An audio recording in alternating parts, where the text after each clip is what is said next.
La ciencia moderna ha hecho varios e interesantes descubrimientos en un lugar inesperado, tras los muros de este viejo convento. La vida aquí está arrojando nueva luz sobre la enfermedad de Alzheimer. Estas monjas están dispuestas a prestar a la ciencia un servicio muy especial. Van a donarles sus cerebros. Algunas de estas hermanas norteamericanas conservan una sorprendente lucidez mental.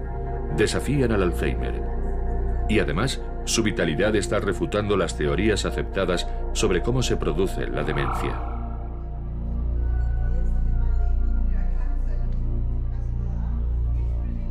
Este documental presenta a personas que están ayudando a resolver el misterio de la enfermedad de Alzheimer con métodos inusuales. A través de esta lucha contra la enfermedad hay algo que queda claro. A veces, el bienestar del paciente corre el riesgo de quedar al margen.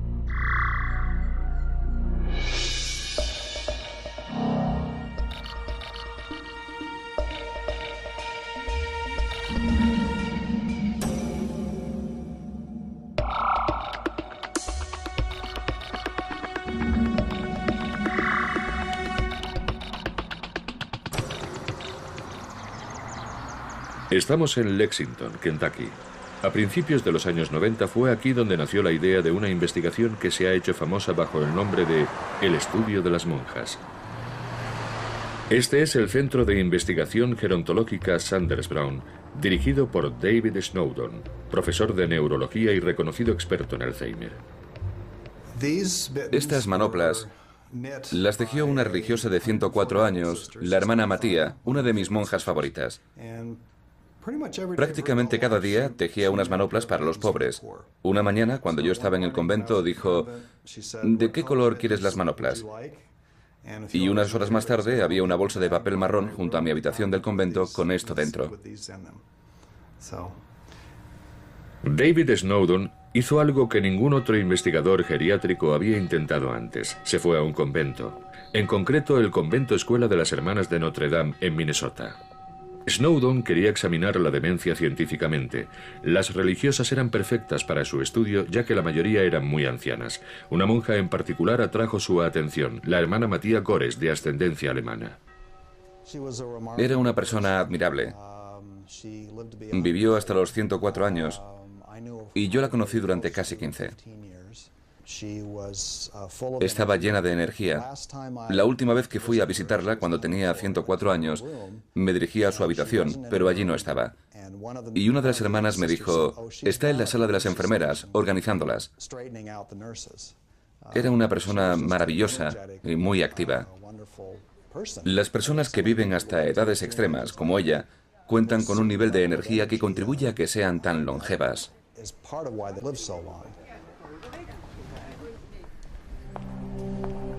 La hermana Matía fue una de las más de 600 monjas que han participado en la investigación que aún continúa. Las religiosas más jóvenes tienen casi 80 años, la mayor 107.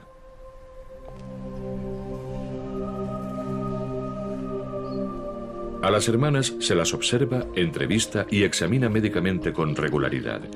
Se idearon pruebas para revisar su memoria y agilidad mental.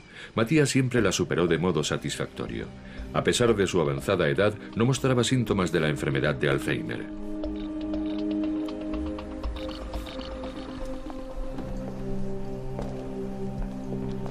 Sin embargo, la investigación de Snowdon fue un paso más allá.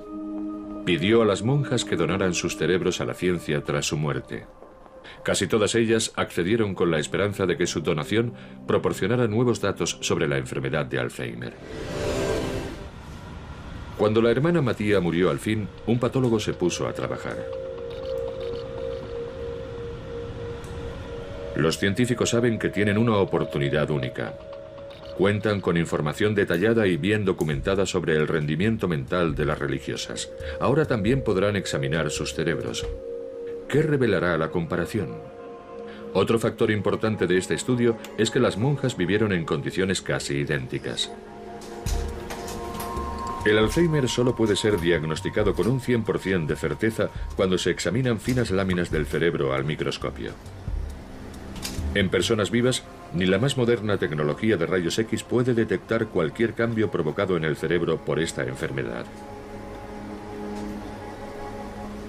El cerebro de una persona muerta tendría agujeros lo bastante grandes para ser visibles a simple vista solo en casos muy graves de Alzheimer. Por tanto, David Snowdon se sorprendió cuando el cerebro de la hermana Mattia mostró síntomas sospechosos. Todo indicaba que eran los típicos cambios causados por el Alzheimer, fibras entrelazadas conocidas como ovillos, pero eso no es todo. Discos circulares llamados placas. Había placas por todas partes. Son estos pegotes los que se cree que causan la enfermedad realmente, pero Mattia no tenía Alzheimer. Hasta el día en que murió estuvo totalmente lúcida. Nos sorprendimos mucho cuando, al mirar su cerebro, encontramos una cantidad significativa de indicios de Alzheimer. Nos extrañó mucho. Pero aún así, ella u otras hermanas pueden tener el cerebro afectado por el Alzheimer, pero no mostrar los síntomas. Y fue este hecho lo que puso en tela de juicio las teorías aceptadas sobre el Alzheimer. El mismo Alois Alzheimer describió los típicos cambios en el cerebro hace ya 100 años. Los depósitos esféricos, placas de Alzheimer, llamaban la atención en especial.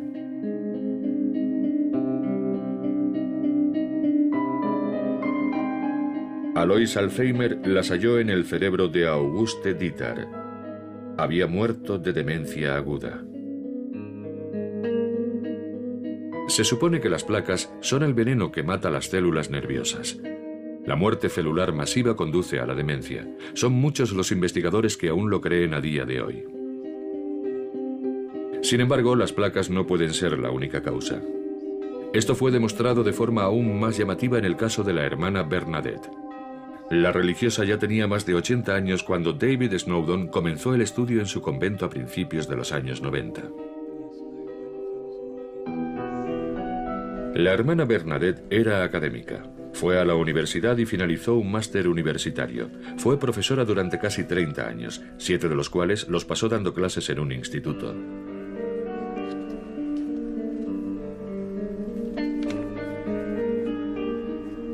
Snowdon le realizó las primeras pruebas mentales cuando la religiosa tenía 81 años. En los últimos ensayos contaba con 84. Por entonces, Snowdon ignoraba que sería un caso muy especial. Era una persona muy agradable y muy despierta. Y yo diría que una de las cosas más destacables de ella eran sus resultados en nuestras pruebas mentales. Tenía una gran memoria. Obtenía puntuaciones elevadísimas en los ejercicios de memoria. A lo largo de todos los años de estudio, sus resultados en las pruebas de salud mental apenas variaron.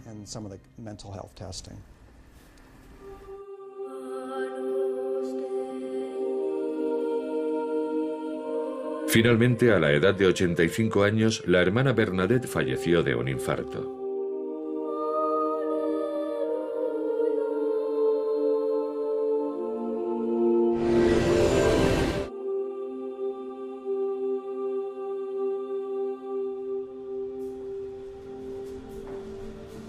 Cuando le miramos el cerebro, vimos que tenía uno de los casos de Alzheimer más graves que habíamos visto.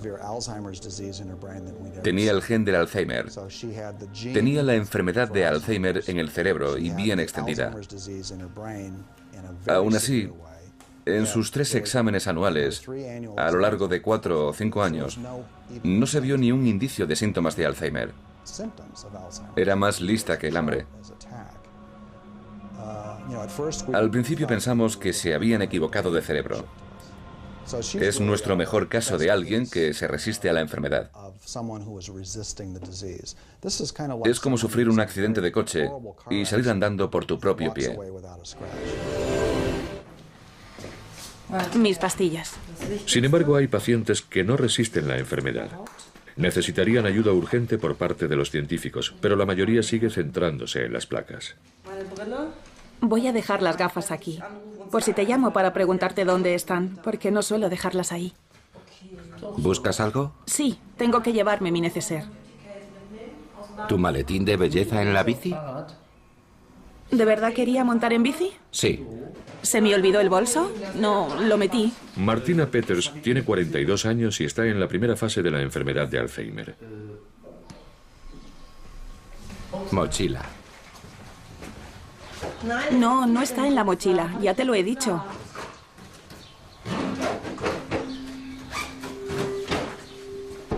Señor Stefan, Sí, señora Peters.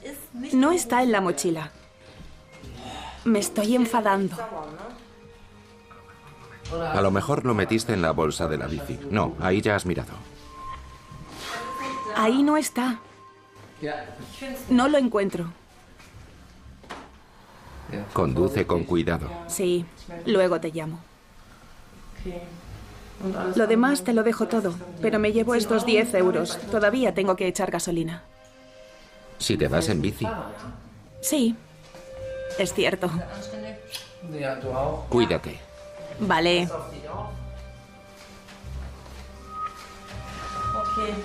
Me llamarás, ¿verdad? Sí, claro. Te quiero. Y yo a ti. Adiós. Saluda a todos. Y no te olvides de limpiar aquí, está un poco desastrado.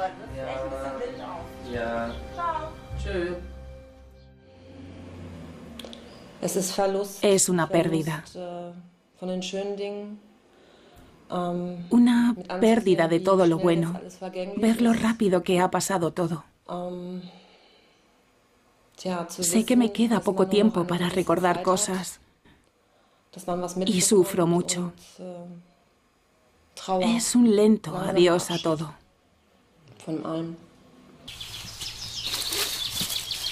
Martina tiene una variedad de Alzheimer hereditaria. Los afectados se enferman muy pronto, a veces ya en la treintena. El hermano y la madre de Martina también la padecen.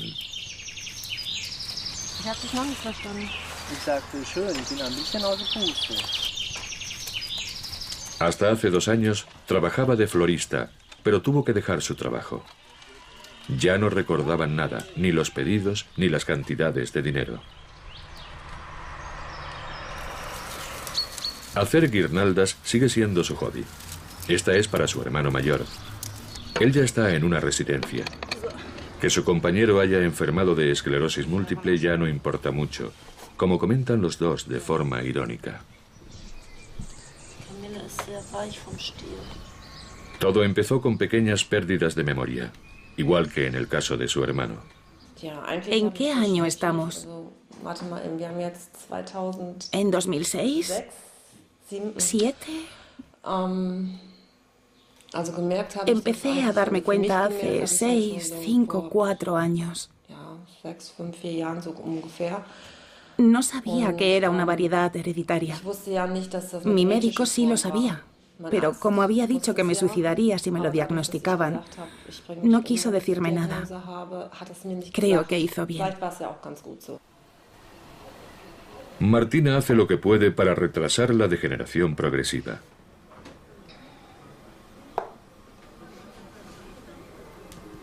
Juega al ajedrez una vez por semana y lee mucho. Intenta mantenerse mentalmente activa. Es una receta eficaz, según creen algunos científicos. El Alzheimer es una enfermedad del pensamiento. Y es lógico que si puedes mejorar el desarrollo del pensamiento y la memoria en la juventud y mantener el cerebro activo a lo largo de tu vida, tendrás mucho menor riesgo de padecer Alzheimer, o lo padecerás más tarde. Ejercitar la mente como prevención, una teoría que sigue siendo corroborada por casos impresionantes. Un neurólogo inglés documentó el de un jugador de ajedrez llamado Richard Wetherill en 2004. Un día, Wetherill fue a ver a su médico. Ya no era capaz de pensar 8 jugadas con anticipación como antes, sino solo 5. El médico le mandó a hacerse pruebas mentales que Wetherill superó con éxito. No había ni el menor rastro de demencia.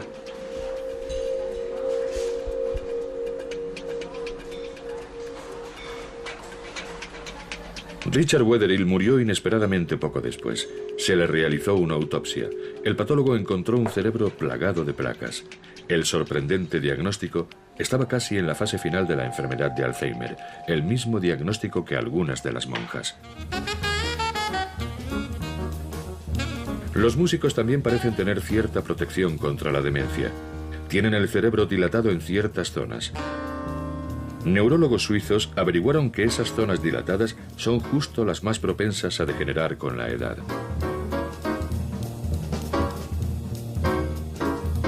Neurólogos americanos descubrieron en otro estudio que interpretar música tenía un efecto protector mayor contra la demencia que otras actividades mentales tales como la lectura.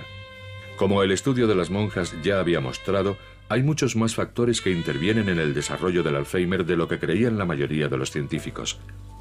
Músicos como el saxofonista de 84 años Charlie Mariano pueden beneficiarse de haber retado a su cerebro durante décadas.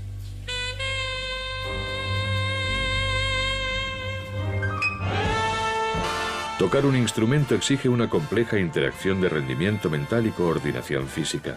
Eso podría acumular una especie de reserva en el cerebro, según algunos científicos. Esta reserva podría ser lo que protege al batería de 83 años Louis Bellson.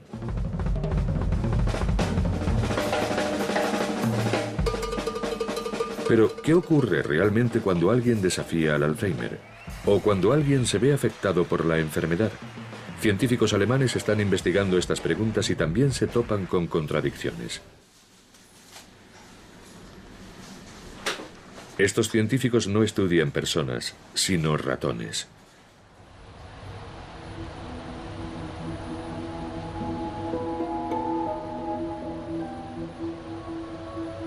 Se trata de ratones especiales. Han sido manipulados genéticamente y tienen genes humanos en su genoma. Dichos genes proceden de pacientes que sufren una variedad de Alzheimer hereditaria especialmente aguda.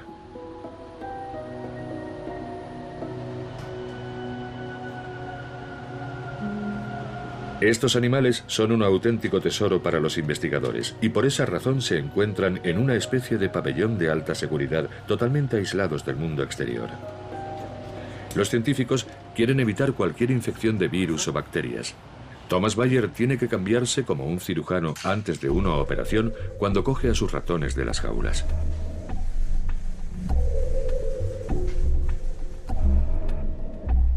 Los ratones no enferman de Alzheimer de forma natural. ¿Son, a pesar de todo, candidatos adecuados para la enfermedad cuando llevan los genes humanos? ¿Realmente enferman? Pruebas conductistas ayudan a los investigadores a entender esta pregunta. Primero, un ratón sano y normal.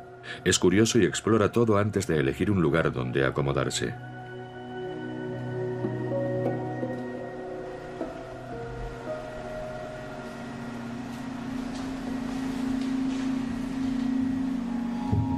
Después, un ratón con Alzheimer.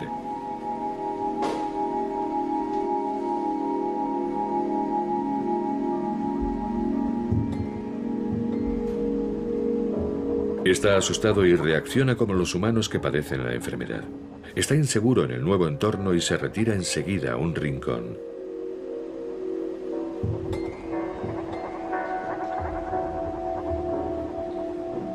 Thomas Bayer considera estas pruebas muy importantes. Es una novedad encontrar ratones con Alzheimer y que muestren las mismas pautas de la enfermedad que los humanos. De nuevo, el ratón normal primero.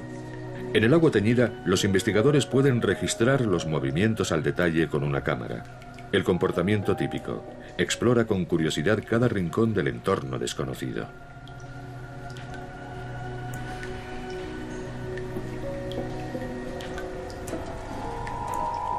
Por el contrario, un ratón con Alzheimer da vueltas desorientado sin intenciones de querer explorar.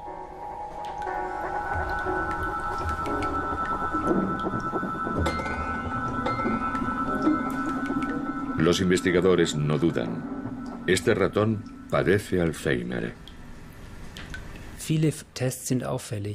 Muchas de nuestras pruebas son significativas, y es interesante que esto ocurra precisamente cuando se pierde un gran número de células nerviosas. Eso sucede cuando los ratones tienen 6 meses. Es aquí cuando encontramos esas anomalías en el comportamiento. Es una correlación muy buena. Por eso estamos convencidos de tener un buen modelo de la enfermedad de Alzheimer entre manos. La pregunta crítica es, ¿qué ocurre en el cerebro de los ratones? ¿Se hacen visibles los depósitos en forma de placas? ¿Destruyen el cerebro tanto como para causar demencia? Primero, Thomas Bayer corta el cerebro del ratón en láminas extrafinas de tan solo unas milésimas de milímetro de grosor. La gran ventaja con los ratones es que, a diferencia de los humanos, sus cerebros pueden ser examinados en todas las fases de la enfermedad. El siguiente paso es importante en la búsqueda de la causa de la enfermedad. Hay que teñir las secciones cerebrales. Cada tipo de célula y cada depósito necesita su propio tinte. Thomas Bayer decide teñir las placas. Sabe que la mayoría de sus compañeros científicos están interesados en estos depósitos esféricos. Muchos creen que estas placas son el veneno que causa la muerte a las células nerviosas.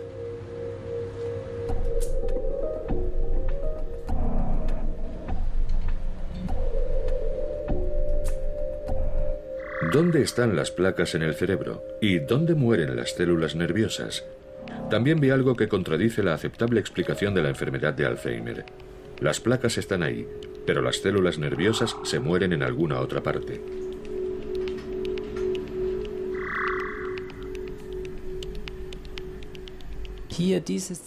Esta franja de células está casi totalmente destruida y hay placas de Alzheimer aquí y aquí, más hacia afuera. Otra cosa que vemos es que hay algo en las propias células. No se trata de placas, sino de depósitos en las células, y son lo que al final hace que las células mueran. A pesar de los resultados de la investigación conductista y los exámenes cerebrales, se siguen desarrollando nuevos medicamentos que solo se centran en las placas.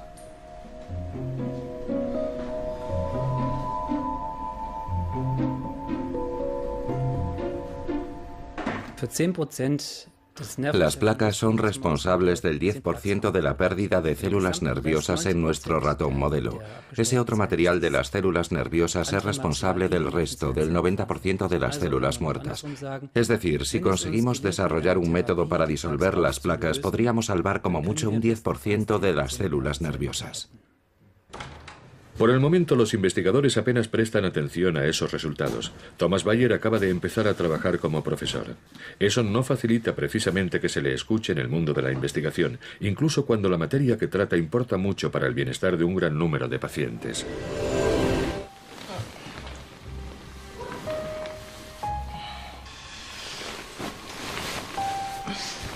Sin mirar su teléfono móvil cada mañana, Martina Peters no sabría qué día de la semana es.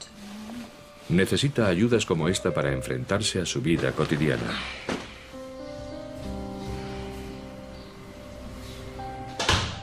Su médico le ha dicho que no hay cura. No se agarra a la esperanza de un medicamento milagroso. Es realista. Un gran reloj que ve en todo momento le ayuda a cumplir sus horarios y estructurar el día. Tiene que mirar la hora cada pocos minutos. Le han recetado una medicación especial para estimular la concentración, pero Martina sabe que estas pastillas solo pueden retrasar pero no prevenir la degeneración cerebral que nota día tras día. He hecho cosas como esconder dinero que encuentro algún tiempo después. Eso está bien, claro. Así tengo 10 o 20 euros más. Ese tipo de cosas cada vez va a más. Y si no tuviera a ciertas personas cerca, a quien pudiera llamar y decir, voy a poner esto aquí o eso allá, estaría perdida.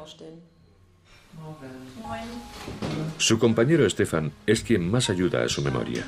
Comenta todas sus citas, todo lo que tiene que hacer con él, y él se las recuerda a tiempo. La vida diaria es también un reto para Stefan, porque a veces la frustración de Martina por sus olvidos se convierte en agresividad. Pero, ¿cómo enfrentarse a un diagnóstico de la enfermedad de Alzheimer cuando solo tienes 42 años?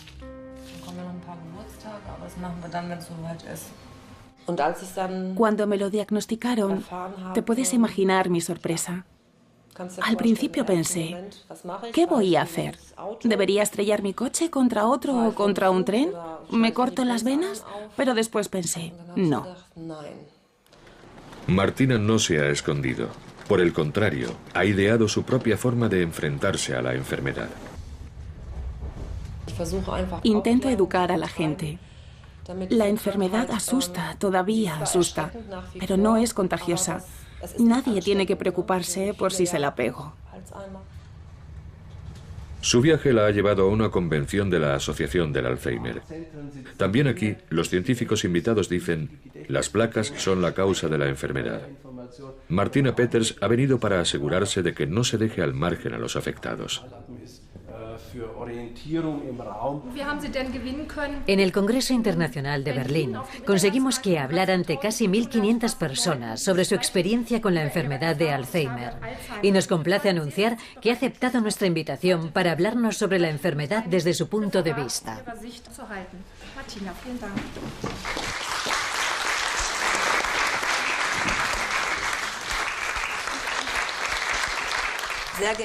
Señoras y señores, pacientes y familiares, para quienes aún no me conozcan, me llamo Martina Peters.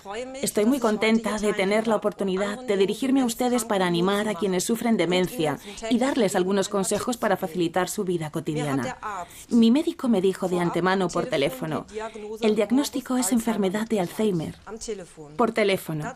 Solo quiero decir que no estuvo bien. Les aconsejo a todos que vayan a las consultas acompañados de alguien de confianza. El público sabe que no es habitual que alguien con Alzheimer reconozca que padece la enfermedad. A los afectados a menudo les domina la vergüenza. Os lo aseguro, sois más fuertes de lo que pensáis.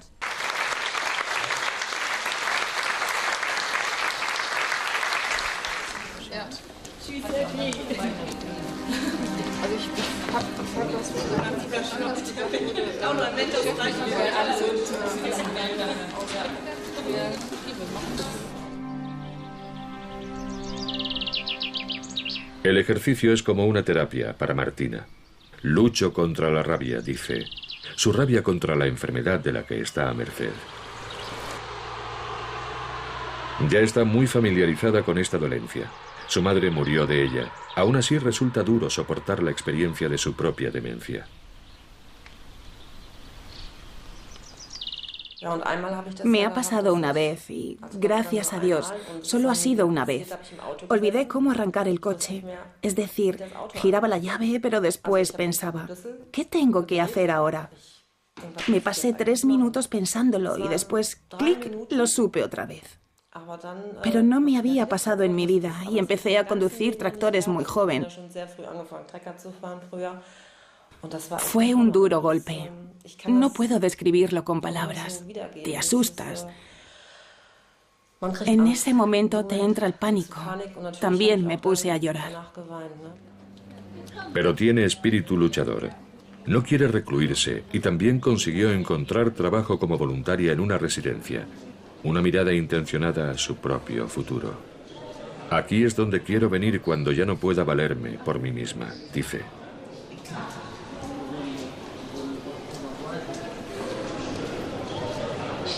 Martina cuida de algunos de los internos. Pasea con ellos o juega a juegos de mesa. Pero para hacerlo, antes tiene que encontrarlos en un entorno con el que no está muy familiarizada. Ojalá lo supiera. 2 o 1.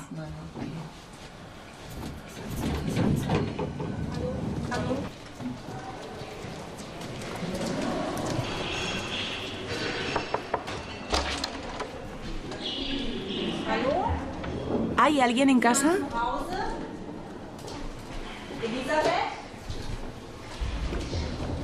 La interna no está en su habitación como esperaba Martina. Una situación trivial, pero que la confunde. Elizabeth no está aquí.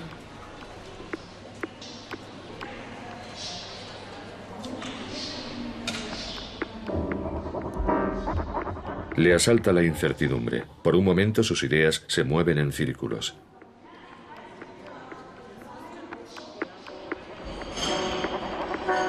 Esta conducta es típica de los afectados de demencia cuando experimentan algo poco conocido. Es una consecuencia de los cambios en el cerebro. Cuando empiezas a tener problemas de memoria, el cerebro ya está afectado. Es como una bola de nieve que rueda ladera abajo. Cuesta mucho detenerla. Y es importante frenar ese proceso antes de que se produzcan daños. Detener el proceso cuanto antes. Hay un científico que ha descubierto cómo hacerlo. Pat McGeer, de la Universidad de la Columbia Británica en Vancouver, Canadá.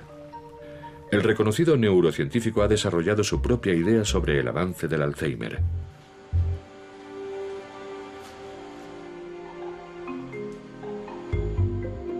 Su teoría también ha puesto patas arriba la opinión aceptada sobre la enfermedad.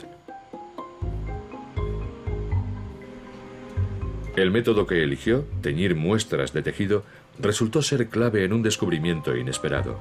Solía teñir segmentos de sesos infectados con tintes normales para hacer visibles las placas, por ejemplo. Pero un día probó un nuevo tinte. En principio investigábamos si podía ser una infección vírica, porque por entonces era una teoría, en concreto un virus herpes. No logramos hallar pruebas de un virus, pero los expertos en inmunología dijeron, buscad este indicador del sistema inmune, HRLDR, y así lo hicimos. Y la primera vez que vimos una lámina de cerebro manchada de este indicador del sistema inmune, casi me caigo del taburete, porque eran unas células espectaculares que no habíamos visto antes. Sin embargo, lo que vio al microscopio no eran las ya conocidas placas. Vio un gran número de células cerebrales especiales conocidas como microglías. Solo se dan en una concentración tan alta bajo una condición, si el cerebro está inflamado. Pat McGeer se fue a investigar a la biblioteca. ¿No había visto nadie antes que él estas particulares células en el cerebro de los afectados de Alzheimer? ¿Podía ser la enfermedad de Alzheimer una inflamación del cerebro? Finalmente encontró un artículo científico de 1919. Hablaba de las células microglías de los cerebros con Alzheimer. McGeer descubrió que un colega investigador había seguido la misma pista 90 años antes. Una inflamación del cerebro como causa de la demencia.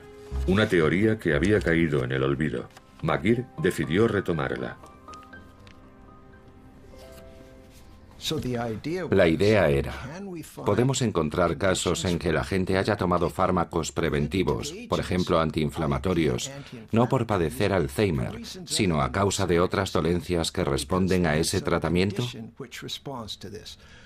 Fue ahí cuando empezamos a fijarnos en la artritis reumatoide.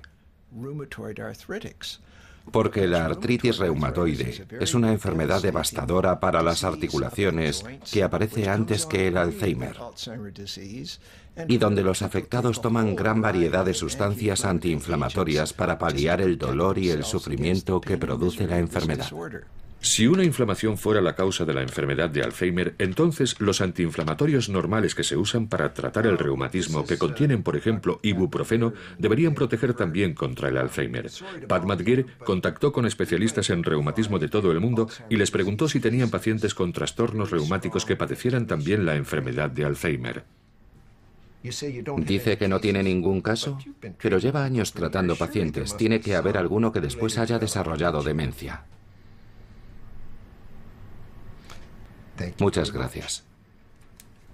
Al principio casi no podía creerlo, pero apenas pudo dar con un reumatólogo que hubiera visto a un paciente de edad avanzada con Alzheimer.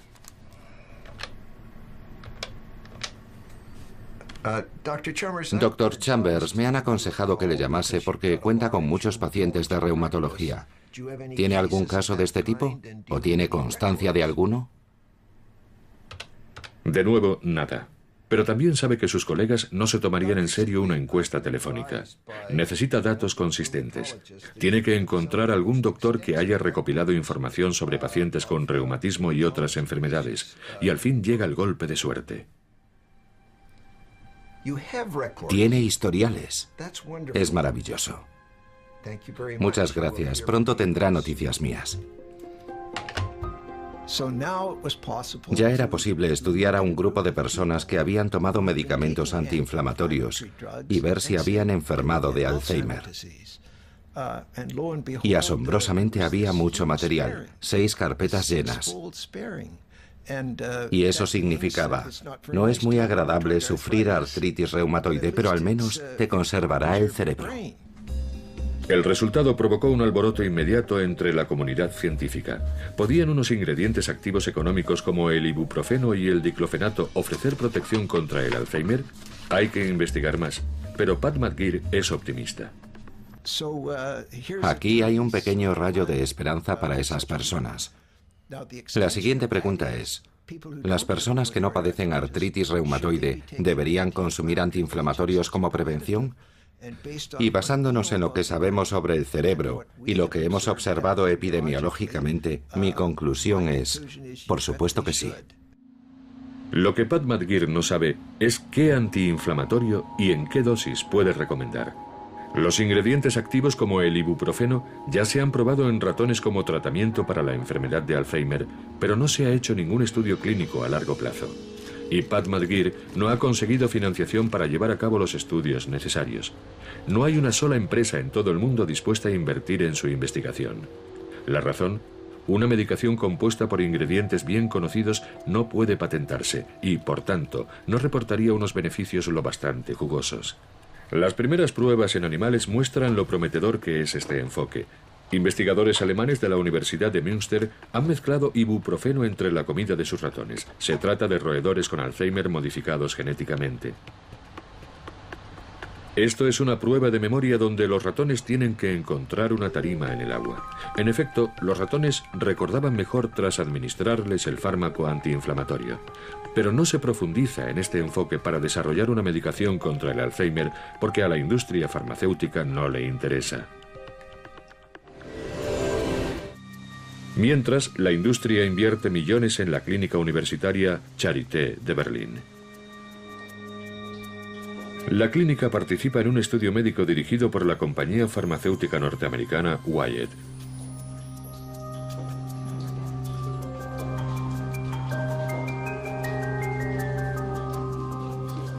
La dirección de la clínica psiquiátrica Charité ha encontrado pacientes de Alzheimer para su estudio. Se les va a administrar una nueva medicación.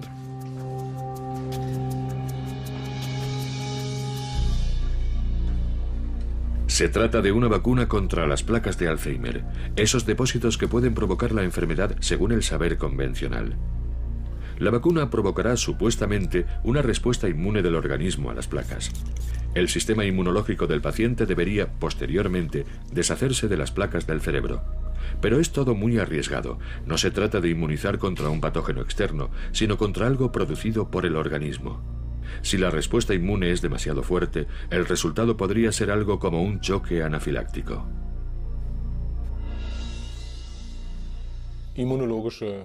Las terapias inmunológicas siempre conllevan el riesgo de que con la respuesta inmune ocurran cosas en las que nadie había pensado. Por otra parte, hay un gran número de experimentos con animales y de ensayos con personas que sugieren que el riesgo que asume quien se somete a una inmunización contra la enfermedad de Alzheimer es bastante aceptable. ¿Un riesgo aceptable? En 2002, científicos suizos fueron los primeros en poner a prueba una medicina similar contra las placas.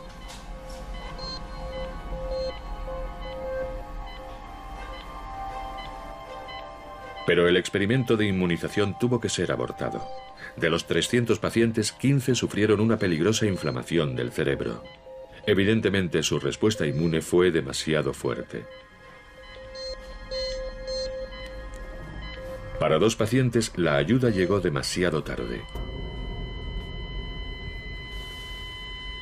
La vacuna del nuevo experimento se ha modificado según el fabricante. Pero eso no ha tranquilizado a los críticos. Se está entrando en un terreno en el que no contamos con el suficiente conocimiento. Algo fundamental para saber cómo hacer que algo así funcione. Si funcionara, sería un avance espectacular. Pero como el aprendiz de brujo, si quienes hacen esto no respetan ni comprenden los riesgos que conlleva, pueden perjudicar a mucha gente. Hablamos de administrar un medicamento o una sustancia médica enfocada al cerebro. No es como tomarse una pastilla para evitar las alucinaciones si tienes esquizofrenia. Hablamos de tomar una pastilla o inyectarse algo cuando no tienes síntomas. Y de hecho, es más probable que una vacuna o una pastilla que evite las placas o los ovillos sea más eficaz si se toma años, incluso décadas, antes de que aparezcan los síntomas del Alzheimer. La esperanza de controlar el Alzheimer no está en el tratamiento. Nos encantaría tener un tratamiento, pero la esperanza está realmente en prevenir que se produzcan los daños cerebrales. Los investigadores de Charité accedieron a dejar que sus pacientes participen en este experimento de inmunización para poder opinar en este documental. Pero poco antes de iniciarse el rodaje retiraron su consentimiento. ¿Qué tiene que decir el científico jefe Matthias Rippe sobre esto ante la cámara? ¿Qué tiene que decir sobre el hecho de que el estudio de las monjas y otras investigaciones hayan arrojado dudas sobre la teoría de las placas? ¿Y por qué está, sin embargo, vacunando contra las placas? El profesor Rippe dio respuestas, pero posteriormente nos prohibió que las emitiéramos. Una posible explicación a tanto secretismo puede hallarse en este fax. El fabricante de la vacuna, Wyatt, se lo envió al científico jefe del estudio poco después de iniciarse el rodaje. En él dice: declaraciones y comentarios a terceras personas, incluidos los medios, solo podrán tener lugar después de un previo acuerdo con Wyatt. Parece que a alguien le asusta las preguntas críticas, ya que el costoso desarrollo de la vacuna tiene que dar sus frutos en un futuro cercano. Las compañías farmacéuticas no quieren empezar a emplear ingredientes activos experimentados, aunque estos pudieran ser más seguros. Se hacen ensayos clínicos con medicamentos que podrían ser caros. Si confías en empresas cuyo objetivo es ganar dinero, solo querrán experimentar con nuevos agentes por los que se pueda cobrar un alto precio. Muchas medicinas antiguas son las mejores. ¿Por qué se descartan? Se descartan porque son muy baratas. Es decir, la explicación es muy sencilla. Martina toma medicación moderna contra el Alzheimer. Mejora temporalmente su memoria y su concentración.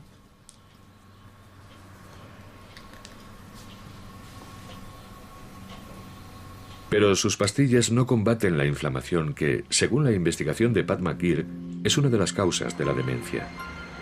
Y aunque una inmunización así funcionase, para Martina este enfoque llegaría demasiado tarde.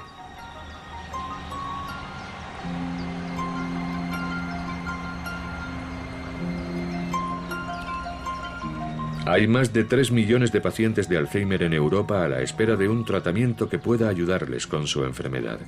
Quieren que la investigación farmacéutica deje de ignorar conceptos prometedores para que el misterio del Alzheimer pueda resolverse pronto.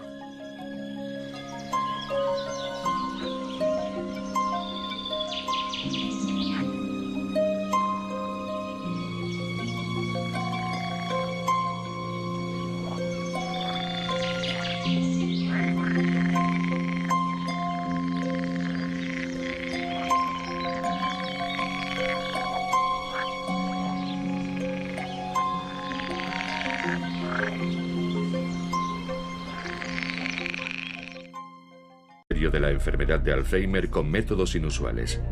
A través de esta lucha contra la enfermedad hay algo que queda claro. A veces el bienestar del paciente corre el riesgo de quedar al margen.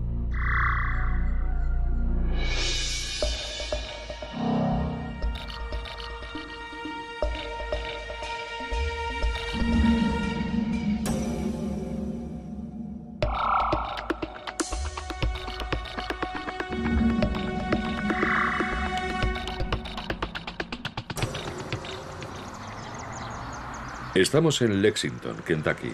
A principios de los años 90 fue aquí donde nació la idea de una investigación que se ha hecho famosa bajo el nombre de El Estudio de las Monjas.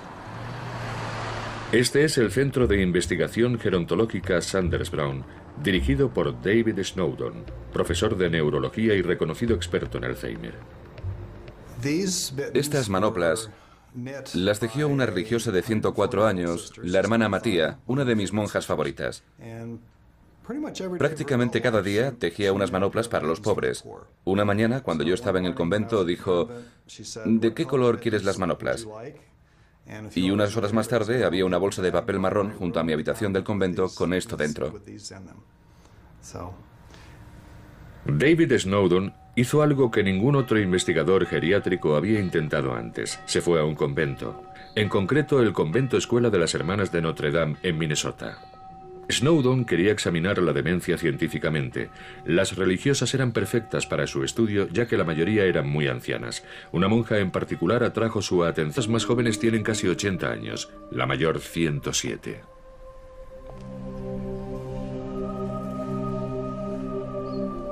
A las hermanas se las observa, entrevista y examina médicamente con regularidad. Se idearon pruebas para revisar su memoria y agilidad mental. Matías siempre la superó de modo satisfactorio. A pesar de su avanzada edad, no mostraba síntomas de la enfermedad de Alzheimer.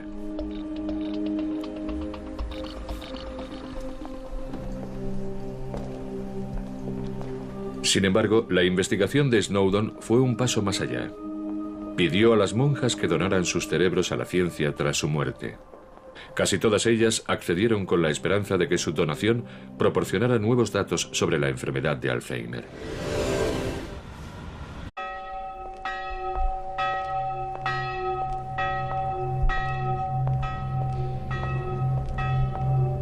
La ciencia moderna ha hecho varios e interesantes descubrimientos en un lugar inesperado, tras los muros de este viejo convento.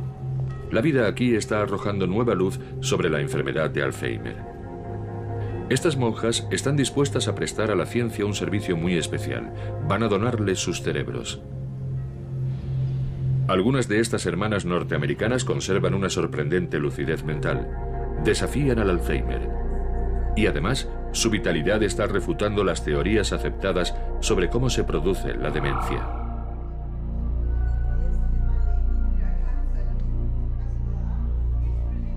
Este documental presenta a personas que están ayudando a resolver el misterio. La hermana Matía Gores, de ascendencia alemana.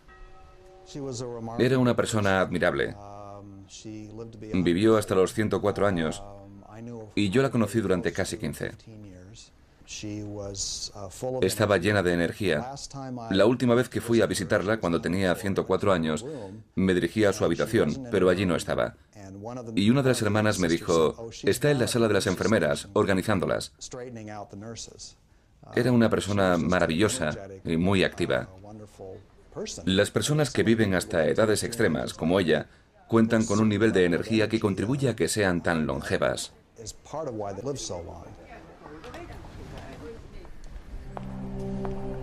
La hermana Matía fue una de las más de 600 monjas que han participado en la investigación que aún continúa. Las religiosas